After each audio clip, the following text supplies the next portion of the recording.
Right.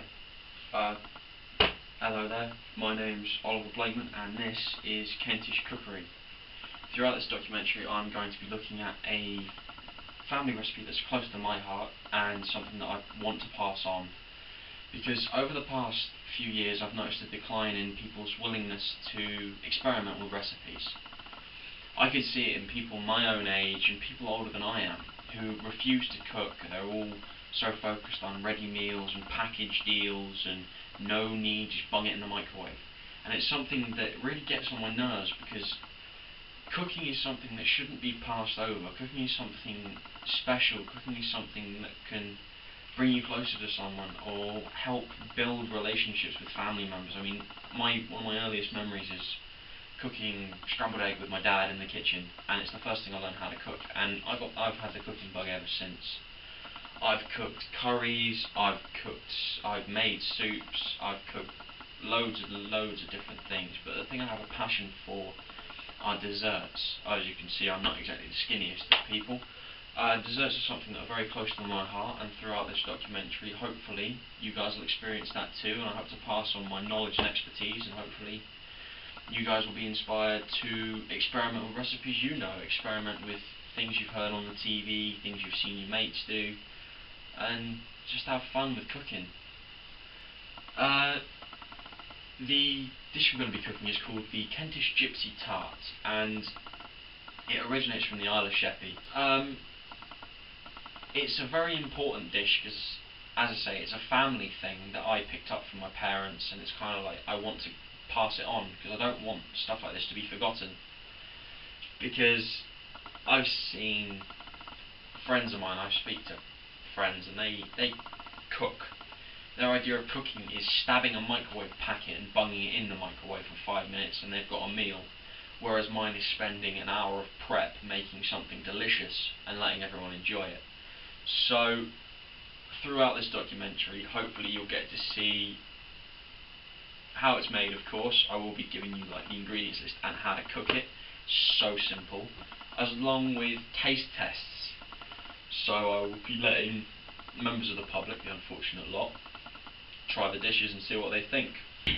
Re-recording this because of various technical and production-based hitches, stuff like this being the pastry itself being way too thick, and it's expanded like pastry normally does, but the side effect of it is there was actually very little room to place the mixture that actually makes the gypsy tart what it is. So, as you can see here, I've got a rolling pin, or half a rolling pin, and I am rolling it flatter, so there is more pastry to use, and it also makes it thinner, which means when it puffs up, there will be less space. There will be more space to place the mixture in. So, again, as before, with a cappuccino cup, measure it and slice around. As I've said before, be very careful when you're doing this because the blades are sharp as hell. No apron, of course, I've just packed away. The thing I want to explain though is, with this cooking, I know I said blind baking wasn't an issue. I was wrong. Blind baking is actually a very important thing that you need to do. With the blind bake, I have no baking beans with me, which is what you'd normally use for it. So instead I've decided to use glass ramekins, which are placed on the greaseproof paper that's been placed on top of the pastry case. That's going to cook for about 6-7 minutes, so it's nice and crispy, and then I can add the mixture later.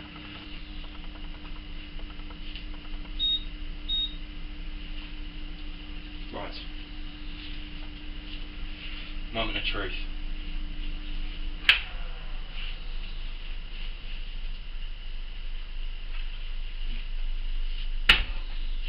Here we are. Now, when you're getting them out of the oven, be extremely careful because there's molten sugar in this mix, and it burns. It really burns. So, I'm going to leave them there. Then have to make sure that it's all pressed nicely around the sides, so that you don't have this problem of it expanding, obviously, and then just causing trouble for you in the long run.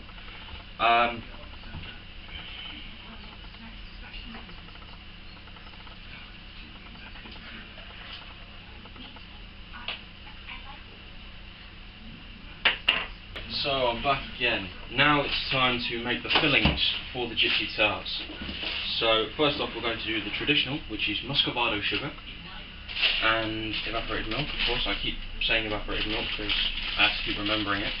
Right then. The mixture really entirely depends on how sweet your tooth is and how much sugar you can get to actually dissolve into the evaporated milk itself. So, as you can see, I've put not very much in because I'm not using that much milk. It's only 2 tarts that need filling, really. So, next part of the making of the filling is the new version, which is the one I'm just about to attempt myself, which is evaporated milk and caster sugar. I'll just hide the logo because otherwise it's all a load of problems and I'll have to pay lots of people money. So, you want to say about that much. As I say, this is completely new to me. I've never attempted this before, so we're going to see how it goes.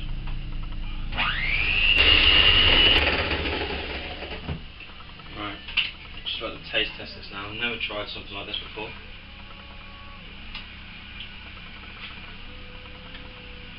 Now they're both exceedingly sweet, so if you don't have a sweet tooth, I'd be extremely careful. Right, so that's that done. That can all be cleared up in a bit.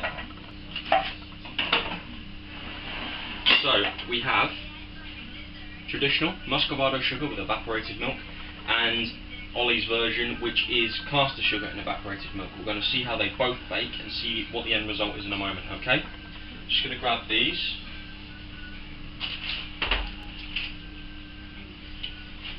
Yeah, and as you can see, the greaseproof paper has actually started burning, or not burning, but it's actually cooked itself. So if we can just peel that away.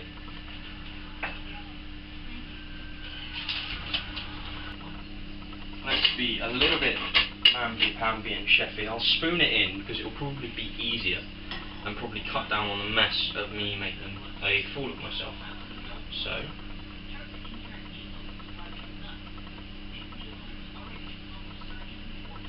I've taken my apron off, everything's clean and tidy now, so we're just waiting for the finishing touches on the tarts. Should be about another 20-30 seconds in the oven, then the bleeping will come off. I'll take them out of the oven. Then they need to be left to cool for about 30 to 40 minutes. Now this is crucial because it allows the mixture to set. It allows the gypsy tart mixture to come back down to its normal state, because when I get them out of the oven in a minute, you'll see that they're quite bubbly and quite big. So we'll have to see how that goes in a moment, okay? So this is taste test of my own version. AJ, all yours. Okay.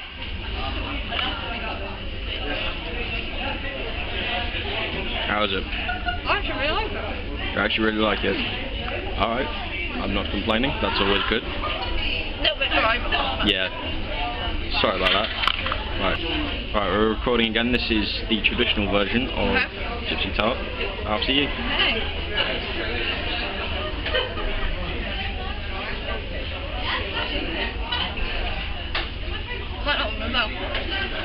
You like them both? Okay. That's always good. I'm fussy like that. Fair enough. I'm not complaining. You like both of them. So, how would you say they're both different in taste, or? This one's a lot thinner, so it's more crispy. The other one's more like soft. Right. Does that make sense? Yeah.